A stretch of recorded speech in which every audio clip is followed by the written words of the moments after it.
Oi, gente! Sejam bem-vindos a mais uma aula de geografia. E hoje a gente vai falar um pouquinho, né, encerrando aí a série sobre hidrografia, né? Continuando a falar de rio, que tem coisa pra caramba para falar de rio, né? Como vocês podem ver, a gente vai falar sobre regime dos rios, drenagem, permanência de água, assoreamento, enchentes, aluvião e avulsão. Então vamos lá. Começando por regime fluvial, né? Então, o regime é a alimentação do rio, né? De onde vai vir a água que alimenta o rio. Então, a gente vai ter aí, né, o regime pluvial, quando o rio é alimentado pela água das chuvas, ou o regime nival ou glacial, quando o rio é alimentado pelo derretimento da neve ou do gelo, né? E às vezes a gente vai ter rios, né, que tem esses dois tipos de regimes, né? É o que a gente chama de regime misto ou regime complexo, né? Tipo o nosso rio Amazonas, né? Lá na cordilheira ele recebe água do degelo, né? E aqui embaixo, né? Aqui embaixo, não perto de mim, mas embaixo, né?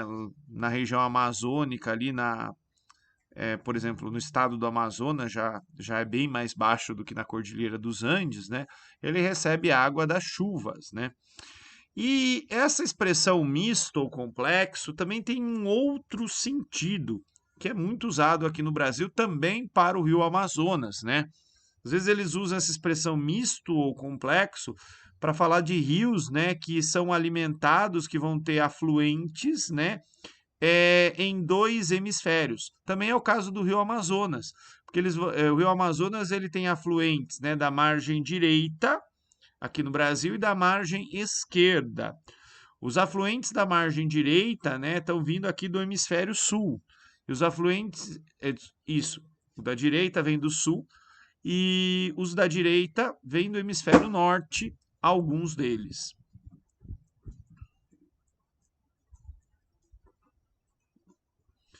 Bem, permanência de água, né? Permanência de água é o tempo, né, que o rio vai ficar com água.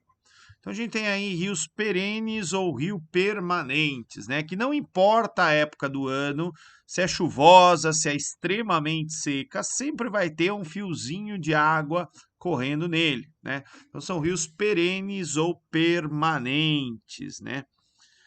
E a gente vai ter também rios que são intermitentes ou rios temporários, né? São rios que secam, né? Aqui a gente está vendo em cima uma sequência de fotos de um rio lá no sertão nordestino, né?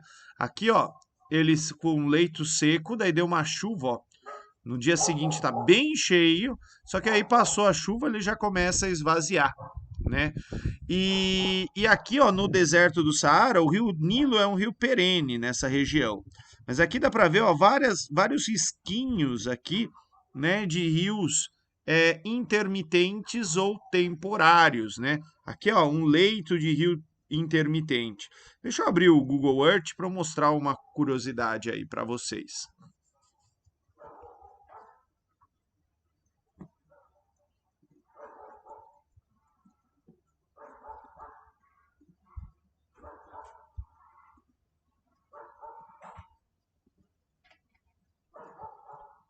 Então, ó, se eu for aqui para uma região desértica, né,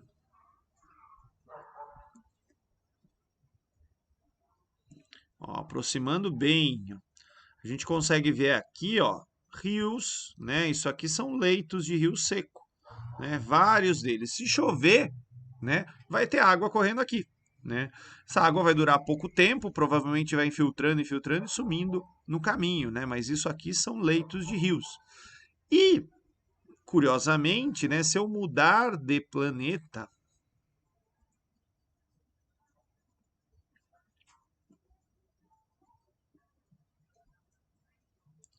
vamos ver aqui onde a imagem é mais nítida.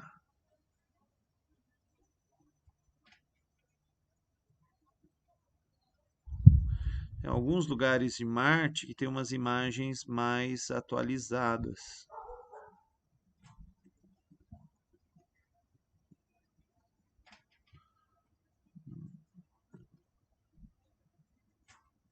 Aqui, por exemplo.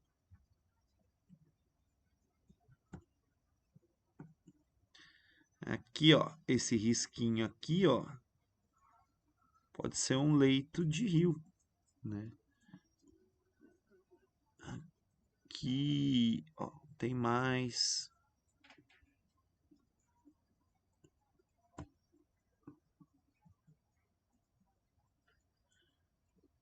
Então, esse é o tipo de evidência, né, de que já houve, né, água na superfície de Marte. Aqui, ó, que bonito.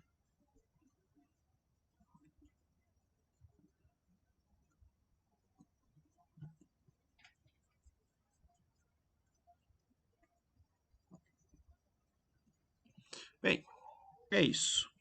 Voltando aqui. Então, rios intermitentes ou rios temporários, né? São rios que secam, que ficam sem água. Aqui, ó, é um gráfico, né, de vazão de rio. É bem legal esse tipo de gráfico, né? Aparece bastante nos vestibulares. Então, aqui, ó, um regime de um rio perene, né? Ó, vai ter água o ano todo, um período tem mais, um período tem menos, né? E aqui um rio intermitente, né? Sumiu, tá sem água, tá seco, tá? Outra coisa interessante, né? A gente costuma usar a palavra seca, né? E estiagem como uma espécie de sinônimos, né? Mas elas têm sentidos e usos diferentes. Estiagem, né, é quando chove menos do que o esperado, né? É um fenômeno meteorológico aí pontual, localizado. Seca é uma estiagem que se prolonga muito, que tem causas aí um pouquinho mais complexas, né? Outra curiosidade, a várzea do rio, né, é um espaço aí onde que o rio vai ocupar em período de cheias, né? Então, quando a gente constrói casa na várzea, quando a gente retifica o rio, quando a gente ocupa a várzea, né, é muito provável que aquele lugar vai ocorrer aí enchentes, vai ocorrer alagamentos, né? A várzea é o espaço do rio, né, onde ele cresce no período de cheia. Lembra das civilizações hidráulicas, né, das margens do rio Nilo, né, que os caras plantavam ali. Bem, drenagem, né? A gente tem aí tipos de drenagens. Drenagem endorreica, né? São rios que vão desaguar no interior, né? São rios que vão desaguar em outros rios ou lagos. O melhor exemplo de drenagem endorreica para nós, né, é o rio Tietê, aqui do estado de São Paulo. Drenagem exorreica. São rios que vão desaguar em mares ou oceanos, né? É o caso do rio São Francisco, é o caso do rio Amazonas, né? E drenagem arreica é a drenagem dos desertos, né? É a água que vai infiltrando, infiltrando, infiltrando, infiltrando e vai sumindo ali no meio do caminho, né? Ou ela evapora, né? Enfim, a água desaparece.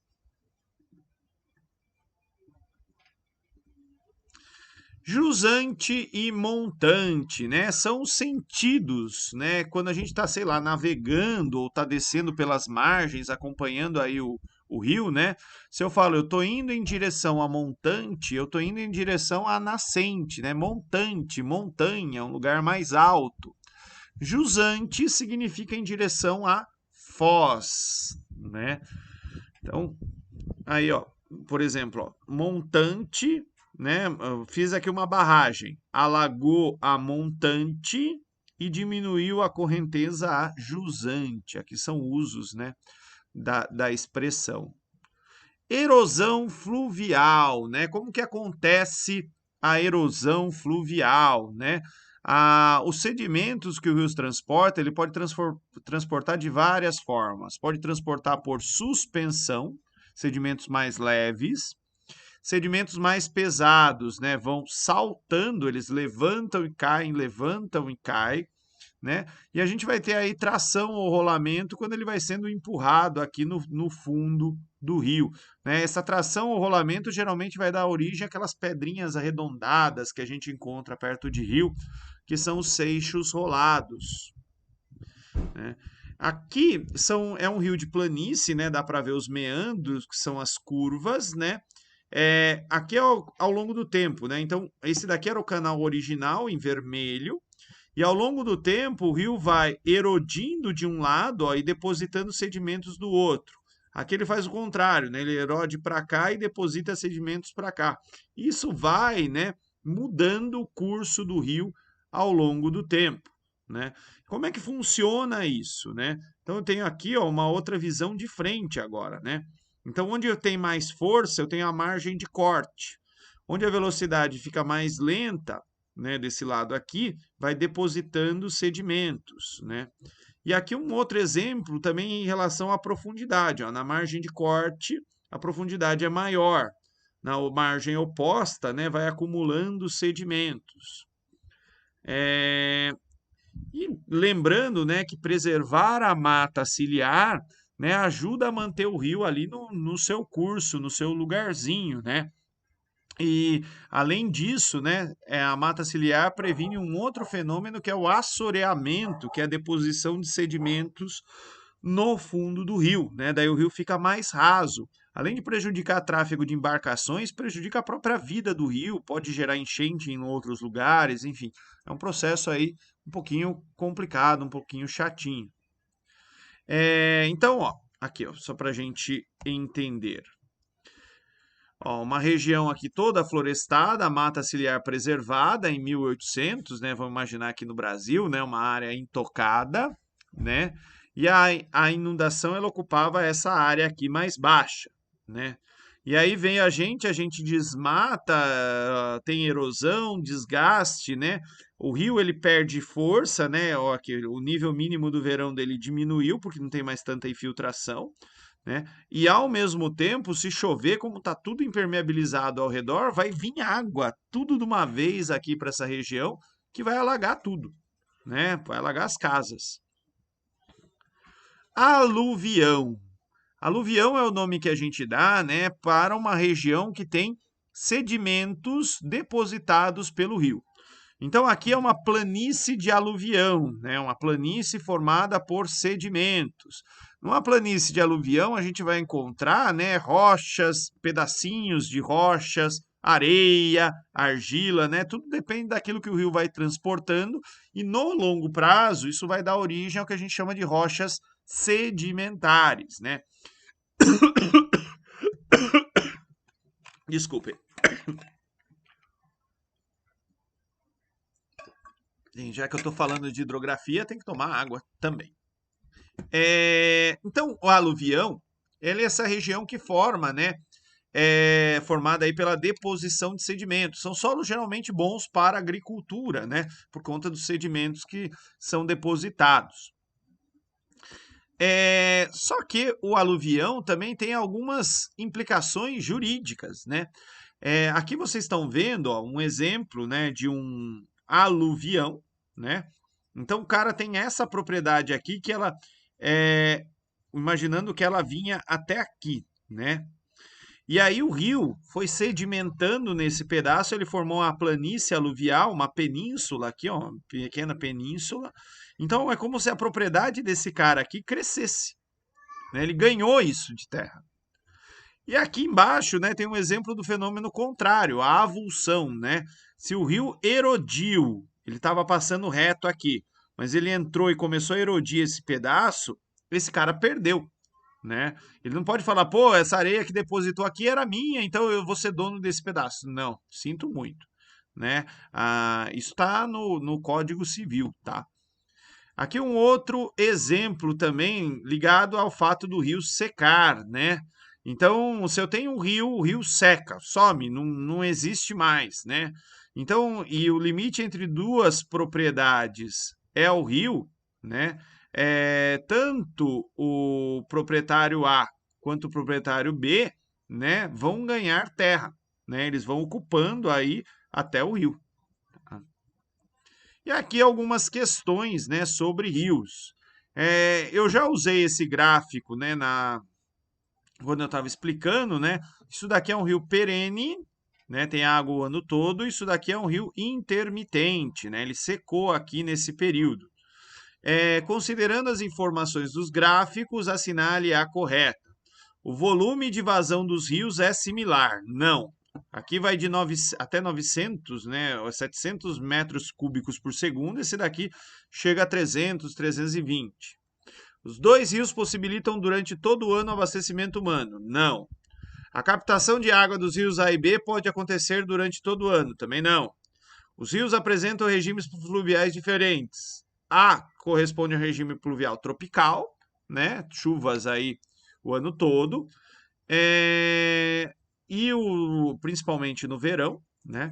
E o outro aqui, semiárido, porque seca. É essa, letra D de dado. Outra questão, eu adoro esse exercício, eu acho ele muito bonito, porque ele mostra aí hidrógrafas, né, que é o nome desse gráfico, né, que mostra a vazão do rio. E aí tem hidrógrafas, né, que foram feitas aí acompanhando o rio, né, por 24 anos. E aí tem o período de máxima, o período de mínima e a média aí ao longo desses 24 não, 27 anos. Aliás, né, é diferente. Esse daqui é 24, esse daqui são 27 anos. Qual das hidrógrafas corresponde a um rio da região sul? Né? É a de baixo. Como que eu sei que é da região sul, né? Se tem um do sul e um do nordeste? Esse daqui seca. Né? Então esse daqui é um rio intermitente, esse é perene. Quais os meses são maiores as precipitações na bacia do rio Nordestino? É dezembro, é março, né? Onde as precipitações são maiores. Rio Nordestino é intermitente. Qual fator climático explica a enorme diferença de vazão evidenciada pelas linhas de máxima e mínima do gráfico 1, né? A seca, né? O clima semiárido, a ausência de chuvas.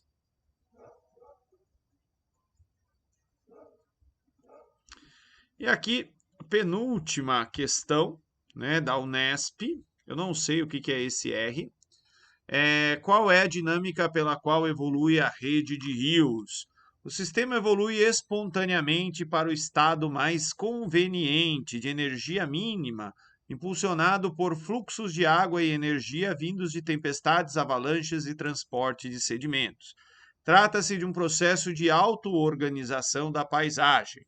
Um exemplo de auto-organização da paisagem relacionada aos rios é o quê?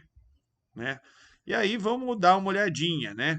Auto-organização é o rio que está se auto-organizando, né? E geralmente ele está mudando ele mesmo o curso, né? Formando aí aluviões, né? Então é a letra E. Formação de padrões meândricos. Aqui, com base na figura, são feitas afirmações que seguem. No ponto A, situa-se uma indústria que despeja diretamente seus efluentes no curso de água, sendo que essa poluição afeta diretamente a propriedade rural situada em C. Não, né? Porque a propriedade em C é banhada por um outro rio. Né? Vai afetar aqui a B, vai afetar a E, mas não a C. 2. Para verificar a poluição hídrica dos pontos B e C, pode-se instalar uma estação de controle de qualidade da água em E. Verdade. E cursos fluviais onde se localizam os pontos A e D estão a montante do ponto B. Não, né? O A sim, mas o D não. O B. Peraí. A e D, isso. O A está montante do ponto B e o D está jusante do ponto B. Tá? Mas ainda o D está num rio diferente, então acho que não se aplica. Tá? Então é apenas a 2, letra B de bola. E, gente, eu esqueci de uma coisa. Voltando aqui na questão anterior, é formação de padrões meândricos, formação daquelas curvas dos rios. Né? Os outros fenômenos aqui. Retificação de cursos d'água é intervenção humana, não é auto-organização do rio. Epirogênese, né, é um fenômeno tectônico. Lixiviação é um fenômeno do intemperismo químico. Escoamento laminar, né, ele vai erodir uma camada inteira do solo, uma lâmina do solo, né? Isso pode gerar assoreamento no rio, mas não é a auto-organização da paisagem do rio, tá? O meandro tem mais a ver com o rio, tá bom? E é isso que eu tinha para falar para vocês. Brigadão pela atenção de todos e tchau, tchau.